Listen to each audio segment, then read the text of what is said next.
السلام علیکم ورحمۃ اللہ۔ بہت ہی پیاری پوسٹ کسی بندے نے بنائی ہے، اس کی ڈیزائننگ بھی بہت اچھی ہے، اس کا میسج بھی بہت اچھا ہے، لیکن یاد رکھنے والی بات یہ ہے کہ یہ مسلمانوں کو کہا جا رہا ہے، یہ مسلمانوں کے معاشرے کی بات ہو رہی ہے۔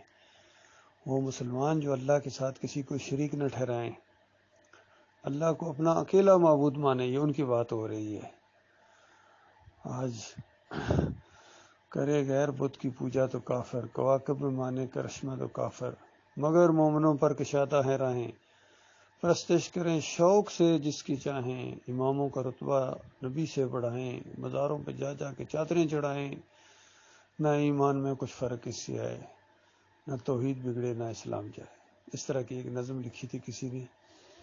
یہ مسلمان جو مرضی کریں، چادریں یہ چڑھائیں، عرس اور میلے یہ کریں، یا علی مدد کے نعرے یہ لگائیں، یا رسول مدد کے نعرے یہ لگائیں، 11ویں یہ کھائیں، 12ویں یہ کھائیں، محرم کی سبیلیں یہ لگائیں، حلیم یہ گوٹیں، واسطے وسیلے یہ دیں، مزاروں پر ناک رگڑیں، سجدے کریں، جو مرضی کریں، یہ کافر ہوتے ہی نہیں ہے، یہ مشرک ہوتے ہی نہیں ہے، کیونکہ مومن جو ہے، جو انہوں نے کلمہ جو پڑھ لیا ہے، گویا کلمہ ان کو لائسنس مل گیا شرک کرنے کا۔ اس انداز سے یہ قوم ہے ڈٹی ہوئی ہے اپنے کفر شرک کے اوپر۔ جمہوریت کے مشرکانہ نظام، مشرکانہ طاغوتی نظام کو یہ بار بار اس بت کو پالش کر رہے ہیں، اس کو چھوڑنے کا نام نہیں لے رہے ہیں، لیکن ہیں یہ مسلمان۔ یہ مسئلہ ہے اللہ کے بندوں، اسی وجہ سے ان کے اندر خیر آ ہی نہیں رہی ہے۔ یہ سورہ الحجرات کی جتنی چیزیں اوپر بیان ہوئی ہیں، اس معاشرے کے اندر یہ ہے ہی نہیں ہے، نہ یہ آ سکتی ہیں، بلکہ اس کا الٹ ہے۔ تجسس کرتے ہیں، غیبت کرتے ہیں، تانے دیتے ہیں، گالیاں نکالتے ہیں، سب کچھ ان کے اندر ہے معاشرہ، خاص کر جمہوریت کے اندر تو یہ بہت زیادہ ہے۔ تو اس لیے میرے پیارے بھائیوں، یہ قرآن کی یہ باتیں ہیں، یہ حق ہیں۔ نبی علیہ السلام نے یہ معاشرہ قائم کر کے دکھایا اللہ کی مدد سے۔ وہ ایمانوں میں مومن تھے، مسلم تھے، وہ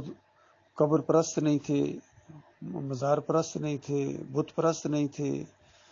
رسم و رواج کی پرستش کرنے والے نہیں تھے، جمہوریت کی پوجا کرنے والے نہیں تھے، وہ اللہ کی بندگی کرنے والے لوگ تھے۔ اس وجہ سے یہ چیزیں ان کے اندر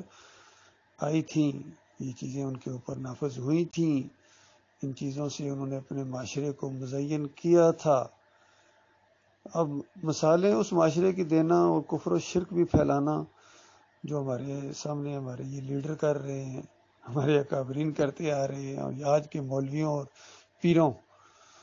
نے جو عدم مچایا ہوا ہے اس پوری زمین کے اوپر، ان کی ساتھ دینا یا ان کے پیچھے نمازیں پڑھنا، یہ پھر سمجھنا کہ وہ خیر نکلے گی۔ یہ ایسی بات ہے کہ کریلے کے بیج وہ زمین کے اندر کریلا وہ، اور یہ امید رکھو، دعائیں مانگو کہ یا اللہ ایسے میٹھے پھل، ایسے آم اس پر لگا دے اس بیل کے اوپر کہ بس مزہ آ جائے، اور پھر لوگوں کو کہو انتظار کرو، میں نے کریلے لگائے ہیں، انشاءاللہ سب کو آم بانٹوں گا،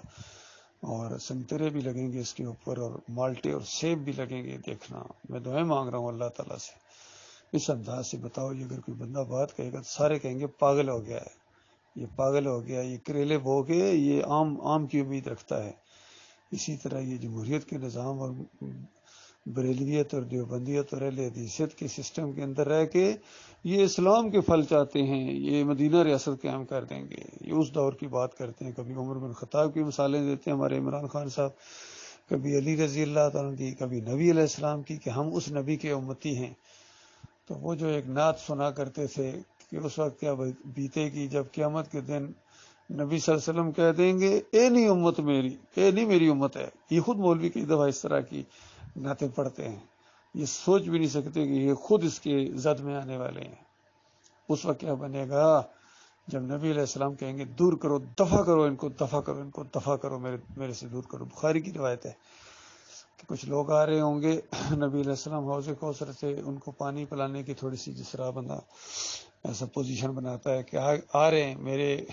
میرے امتی آ رہے ہیں، تو ایک دم فرشتے حائل ہو جائیں گے درمیان میں، اور ان کو پیچھے دھکیل دیں گے، اور نبی علیہ السلام کہیں گے آنے دو ان کو، یہ بھی تو میرے امتی ہیں، ظاہر بات ہے کلمہ انہوں نے پڑھا ہوا تھا۔ تو نبی علیہ السلام فرماتے ہیں فرشتے ہی کہیں گے آپ کو نہیں معلوم آپ کے بعد انہوں نے کیا کیا نئی نئی چیزیں اور بدعات اور کیا کیا طریقے اختیار کر لیے تھے، کون کون سے شرک اور کفر کے اندر یہ مبتلا ہو گئے تھے۔ یہ بات سنتے ہی نبی علیہ السلام فرمائیں گے دفع کرو، دفع کرو، دفع کرو ان کو، میرے سے دور کرو،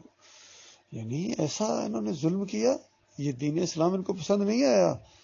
یہ زیادہ خود سمجھدار بننے کی کوشش کی انہوں نے، اس میں تبدیلیاں کی انہوں نے اپنے مزاج کے مطابق، تو اس کے بعد پھر وہ درگت بنے گی ان کی۔ اللہ کے بندو، اللہ تعالیٰ اس خوفناک انجام سے اپنی پناہ میں رکھے۔